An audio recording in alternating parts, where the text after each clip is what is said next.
Hey everyone, Shade Review here. So have you ever been browsing for vintage Ray-Ban Bausch & Lomb sunglasses and you notice a little lightning bolt logo next to a Ray-Ban logo and you notice that the price of sunglasses are also astronomically high as well? Well, about 10 years ago, that person was me researching vintage Ray-Ban sunglasses and I instantly fell in love with the little lightning bolt logo next to their Ray-Ban logo. I just thought it looked really cool and it was very intriguing as well. So for those of you who don't know, the little lightning bolt logo next to the Ray-Ban logo indicates that it is a vintage pair of sunglasses first off, and that also it is part of Ray-Ban Bausch & Lomb's Chromax lenses. These are one of the absolute best sunglass lenses that you can buy, period. Now, unfortunately, these lenses have not been produced for about 25 plus years, so they're getting harder and harder to find, and thus the price getting more and more expensive. This particular pair that I have here is not in the best condition, so there's definitely a little bit of scrapes and scratches on these frames. But considering the fact these frames are over 25 years old,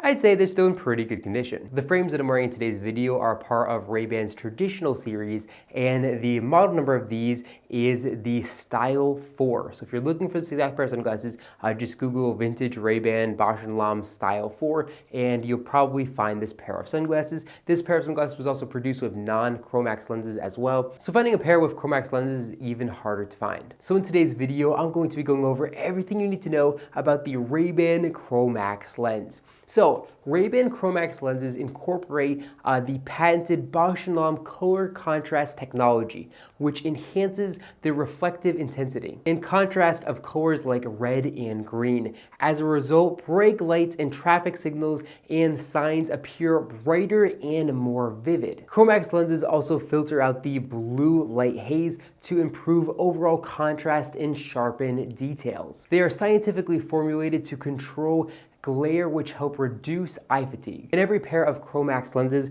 are also treated with an anti-reflective material, which helps reduce sunlight coming in bouncing off the lens at an angle, which is actually pretty rare for sunglasses back in the day. Now, Ray-Ban actually made several different lenses for the Chromax series. The pair that I'm wearing in today's video are the G20 Chromax lens, which have a brown base to them. And these are definitely my favorite and also the most popular. And the B15 are part of Ray-Ban's driving series because these are so good for driving a vehicle. Now, the B15 Chromax lens was made out of the absolute finest optical quality glass, specially formulated with neodymium, which is a rare earth element, and that was baked into the lens to enhance the selected colors of the spectrum that we talked about earlier with the red and greens. And overall, the optical clarity of these lenses is some of the absolute best optical clarity you can get in any pair of sunglasses, even to this day. But like I said, unfortunately, it's getting harder and harder to find a brand new pair of Chromax lenses because they are so rare and they're not making them anymore.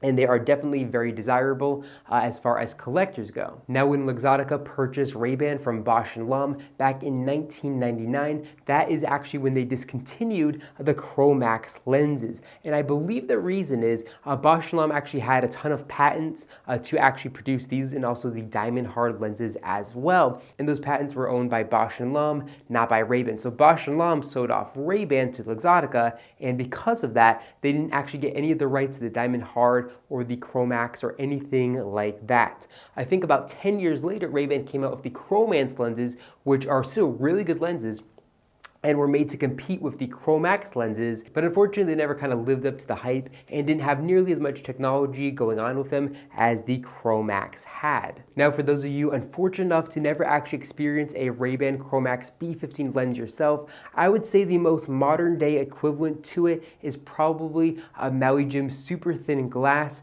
with the HCl bronze lens. Those are probably most similar to the Ray-Ban Chromax. Personally, I definitely prefer the Ray-Ban Chromax to those. The Ray-Ban Chromax definitely enhance more of the contrast and clarity than the HCl bronze do, and because of that, they're just a lot cooler. Also, I really do love the lightning bolt on the lens. It's just a part of Ray-Ban's history, and it's just really cool. Now, as far as these frames go, I think these actually look really good on face, and I actually am selling these on my website for $299. Now, the reason I'm selling them for that cheap is because these frames are definitely used, so not in amazing condition, and there are some scratches on the lenses as well, which is definitely unfortunate. But again, it's really hard to find a good pair of these sunglasses as well. I do have these in the aviator style as well that are in my personal collection, and I'm not selling those. But yeah, that's my little overview of the Ray-Ban Chromax lens. I figured I'd make a video for those of you retro lovers of Ray-Ban Bausch & Lomb sunglasses. Again, one of the absolute best lenses you can buy, and if you do find one out in the wild for a decent price, I would definitely not be afraid to pick it up. I don't think you're going to be disappointed one bit whatsoever. But if you do find one, make sure to take care of it because they are definitely basically irreplaceable. Well, I hope you guys enjoyed this video. If you did, make sure to give me a big thumbs up down below, and of course, make sure to hit that subscribe button, and then you'll be notified every single time I upload a brand new video just like this one to our YouTube channel. Again, thank you all so much for watching, and I'll catch you all in the next one.